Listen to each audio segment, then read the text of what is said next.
We're traveling over here to District 11. We've got beautiful countryside, and we're going to go up to Carroll County, where they've got a berming project going on. So let's go up and see how it's done.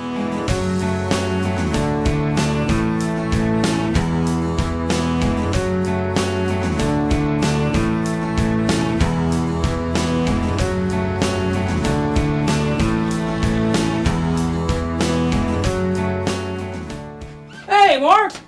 Hey, good morning, Carl. How are you? Good. How you doing? How you been? Haven't seen you for a while. Going good. Everything's great, Carroll County. Mark Manful down here in Carroll County. He's transportation manager down here. The man. So, what we got going on here, Mark? Hey, Carl. This week here, we've planned out this week, and we're going to do a little berming down on State Route 183, 6 through the 8 mile marker. And that's basically some of the core functions we got going on this week, and we're going to do some slot patching once our berming's done. So we're kind of focusing on some core functions of ODOT. Okay, so we're going to go out today and do some berming? Absolutely. Okay, well, is your crew ready to go? Yes, crew's ready to go. Main purpose of this berming is to shed water off the highway and get a smooth transition from the edge of road out through. No drop off. Well, let's just go. Come on. Let's do it. We'll see you guys. Go. Here we are. We're starting our berm cutting. We have our traffic control set up. It complies with the manual of uniform traffic control devices. You see here our grader started and is starting to cut the material. We have our force-fed loader in place, followed by our dump trucks. See the grader puts the material out in a little row. Our force-fed loader centers the blades right over top of the pile of material and actually loads it, and it belt feeds right into the dump truck. You see the operator, he's taking his time, he has his blades over top of the row. This helps in getting as much material off the roadway as he possibly can. Also, the operator and the dump truck driver, they must keep a good close eye on their mirrors to ensure they keep as close contact as they can, because if they get too much separation, this could cause material to actually go off the belt right onto the ground.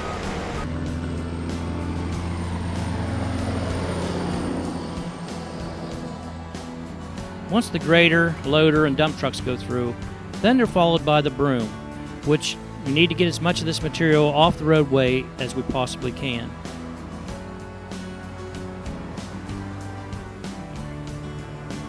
As you notice, there's a water tank mounted to the broom. This helps in keeping down any dust control.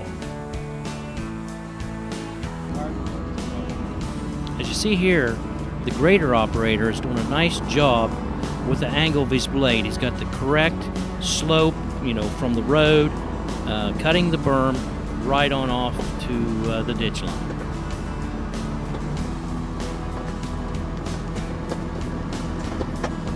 When removing the material, only remove what is needed to provide a proper drainage to the adjacent shoulder.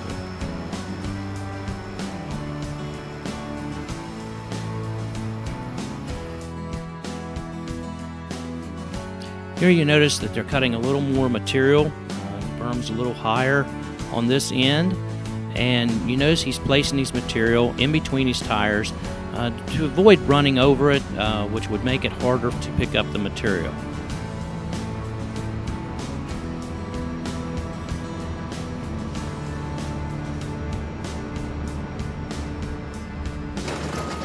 Remember, you don't want to do any berming operation during periods of heavy rain. The material may wash off the roadway into the ditches, which will cause a major environmental issue.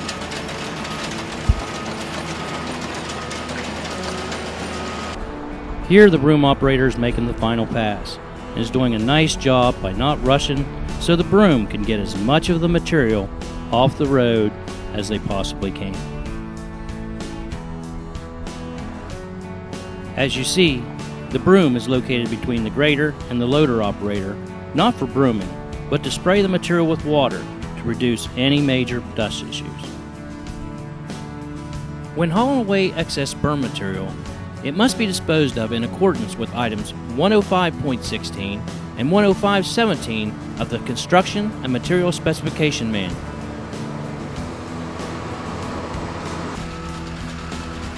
As you notice, the row of material is getting large. You may need to slow the loader down and let it feed into the blade system, because it actually could cause them to bind and not bring the material into the system.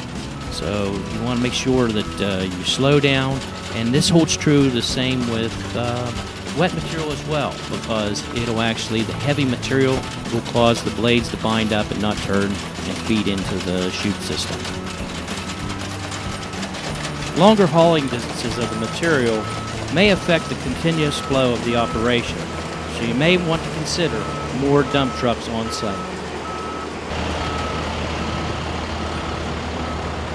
Before doing any berming operation, you want to make sure you refer to the Construction and Material Specification Manual under item 617, which is reconditioning shoulders. You also want to refer to item 616 under dust control. The crew has just completed the berm cutting operation at this location. As you see, they did a very nice job. There's no debris left on the roadway, and there's a nice, smooth transition from the road to the edge of the embankment. We traveled over here to District 5, and we're in Perry County along State Route 93. We're doing our second portion of our process of berming. We're actually going to add berm today. As you see, they are discharging the berm. They're utilizing a berm box, which they're doing a nice job. They're placing that material right at the edge of the roadway. And now they'll be followed by the broom, which sweeps off any excess material that may be left on the roadway. We traveled on up into District 11 along State Route 514 in Holmes County, where they utilized their salt spreader boxes to discharge the berm. As you see, the operator is utilizing a white line as a guide to back up the roadway, so he can place that berm right at the edge of the road for a nice smooth transition. He's followed by the grader. The grader knocks down the high places and makes it a nice positive transition from the roadway to the ditch line. Once the grader operator has made his final pass, he is then followed by the roller operator, who then starts the compaction of the berm. You see, the roller operator, he has to be extremely careful due to the slope of the road, because if you get too close to the edge of the berm, the possibility of a roller could go on its side. So you must be extremely careful in this situation. You see the roller operator, he's made his final compaction. Looks very nice. It's a nice, smooth, positive transition from the roadway to the ditch line. And again, another ODOT project well done. Before performing any berming operation, refer to the Construction and Material Specification Manual, item 617, and the Construction Inspection Manual of Procedures, item 617, reconditioning shoulders.